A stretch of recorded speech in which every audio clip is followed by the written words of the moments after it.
ಪ್ರಿನ್ಸನ್ ಇಲ್ಲಿದ್ದಾನೆ. ಪ್ರಿನ್ಸನ್ ತುಂಬಾ ಜಾನ್ ಅಂತ ಹೇಳ್ತಾನೆ ನನ್ನ ಹತ್ರ. ನೋಡೋಣ ಎರಡು ಕ್ವಶನ್. ಓಕೆ ಪ್ರಿನ್ಸನ್, ನನಗೆ ಹೇಳು, ಒಂದೆರಡು ಕ್ವಶನ್ ಕೇಳ್ತೀನಿ ನನ್ನ ಹತ್ರ.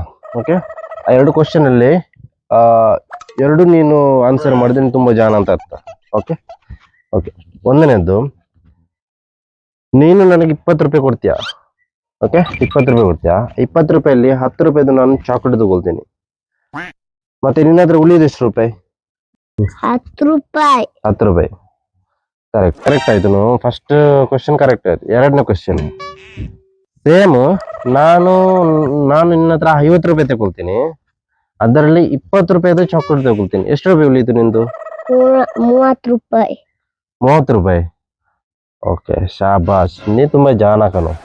ಹಂಗಾದ್ರೆ ನಿನ್ನ ಹತ್ರ ಟೋಟಲ್ ಎಷ್ಟು ಅಮೌಂಟ್ ಆಯ್ತು? ಫಸ್ಟ್ನದ್ದು ಮತ್ತು ಸೆಕೆಂಡ್ನದ್ದು ಒಟ್ಟಿಗೆ ಸೇರಿ ಎಷ್ಟು ರೂಪಾಯಿ ಇದೆ ನಿನ್ನ ಹತ್ರ? 40 ರೂಪಾಯಿ. ಸರಿ ಕಣೋ, ನೀನು ತುಂಬಾ ಜಾನ. ನಾನು ಹೋಗ್ತೀನಿ. ಓಕೆ, ಏನಾಯ್ತು? 40 ರೂಪಾಯಿ. 40 ರೂಪಾಯಿನಾ? ಅದು ಕ್ವಶನ್ ಕಣೋ, ಅದು ಒರಿಜಿನಲ್ ಆಗಿ 40 ರೂಪಾಯಿ ಅಲ್ಲ. ಇಲ್ಲ, ನನ್ನ 40 ರೂಪಾಯಿ ಕೊಡ್ಬೇಕು. 40 ರೂಪಾಯಿನಾ? ಅದನ್ನ ಕ್ವಶನ್ ಕೇಳಿದ್ದು.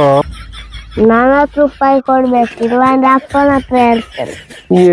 ಮಗ, ಎಂತದು ಸುಮ್ಮನೆ ಹೇಳಿದ್ದು, ಕ್ವಶನ್ ಕೇಳಿದ್ದು. ಎಲ್ಲಿಂದ 40 ರೂಪಾಯಿ? ಹಣ ತಂದಿಲ್ಲ ಕಣೋ. ಗೂಗಲ್ ಪೇ ಮಾಡು.